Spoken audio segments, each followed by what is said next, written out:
What if Ben Tennyson didn't wait 5 years to put the Omnitrix back on, but an entire decade? And what if the watch didn't make him a perfect superhero, but actually left him completely vulnerable to a brutal, unforgiving universe?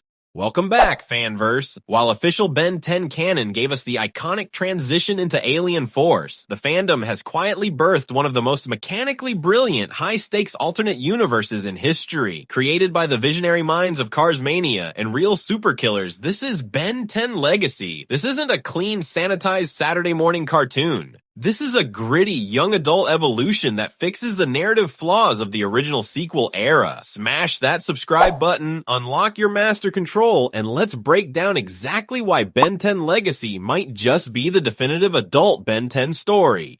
Let's lay down the groundwork. Instead of a 15-year-old high school kid, Ben 10 Legacy centers around a 20-year-old college student. Ben is currently attending State University, which is a fantastic nod to the deep lore, because this is the exact same alma mater Grandpa Max attended in his youth. To round out the authentic young adult experience, Ben isn't a global celebrity. He's working a remarkably chill job at the local fast food joint. That's right, he is literally a Mr. Smoothies Employee of the Month. And for everyone who hated how the official series handled Ben's love life, there is good news. In this universe, Ben is happily dating Julie Yamamoto. No toxicity, no forced retcons, just a solid, functional relationship. For 10 uninterrupted years, Ben has lived a completely normal civilian life without a single alien transformation or Omnitrix in sight. But that piece is shattered by the ultimate narrative catalyst. Grandpa Max Tennyson has completely vanished. With Max gone, Ben is forced to dig up the prototype watch. But after a decade of dormant inactivity, the Omnitrix recalibration triggers a radically different transformation. Forget the sleek, green-banded Apple Watch style from Alien Force. In Legacy, the Omnitrix mutates into a massive, heavy-set, battle-ready Gauntlet.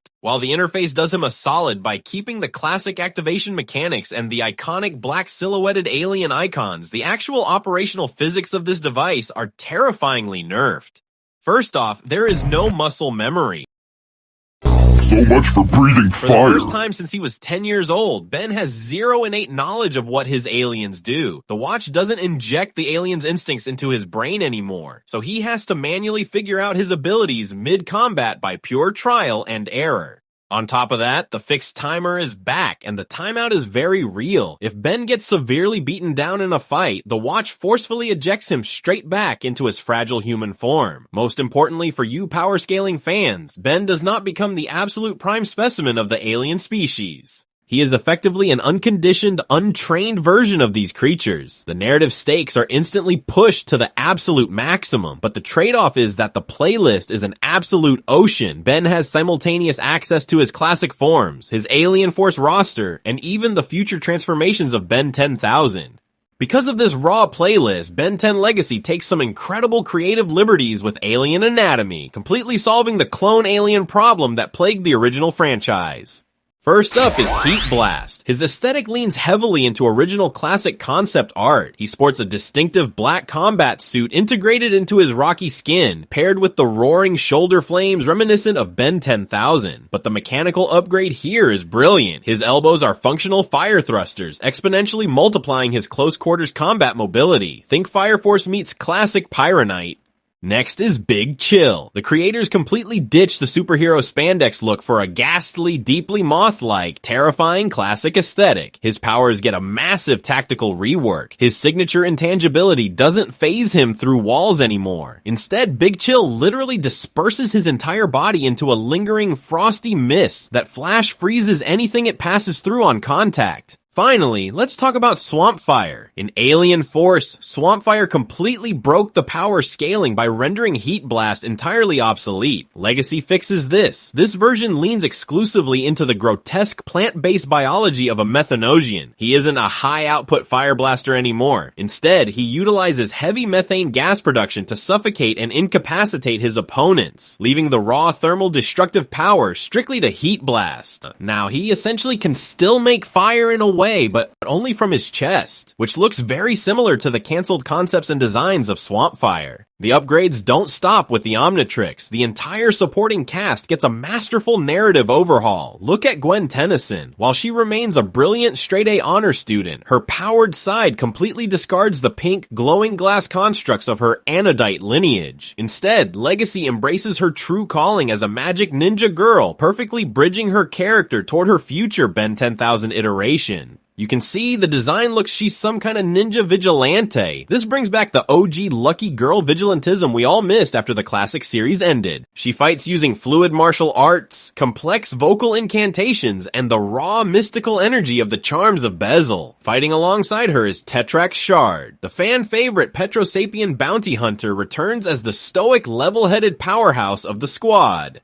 He's the one who uncovers the initial breadcrumbs regarding Max's disappearance, and he's the one who physically delivers the gauntlet back to Ben. But the ultimate wildcard is Kevin 11. Acting as the comic's very first major antagonist, Kevin looks vastly different from his traditional anti-hero design. He features distinct, semi-mutated physical traits pulled directly from Kevin 11,000. Having spent far more time surviving the brutal landscape of the Null Void, this Kevin is an underground alien weapons dealer trying to make ends meet. When he clashes with Ben, he unveils a terrifying new amalgamation form. While his body has been absorbed and amped with years of Null Void creation, it packs a massive punch by weaponizing a concentrated percentage of Ben's core classic alien DNA. But I don't know why he have horns when he's in his human form. If you know, let me know in the comments. So, who is pulling the strings in the shadows? The overarching antagonists are indeed the Hybrid, the terrifying intergalactic space purists we know from canon. They are portrayed as an absolute overwhelming force. In fact, in the early chapters of the comic, every single time Ben goes toe-to-toe with them, he gets completely decimated. But here is the massive twist that makes the Legacy universe far more dangerous than the official timeline. The Hybrid have officially weaponized the Limax. You remember the Limax, the heat-loving, shape-shifting gelatinous terrors from Season 1 of the classic series who literally hunt down the elderly. In this universe, they function as the covert foot soldiers and underlings for the Hybrid invasion.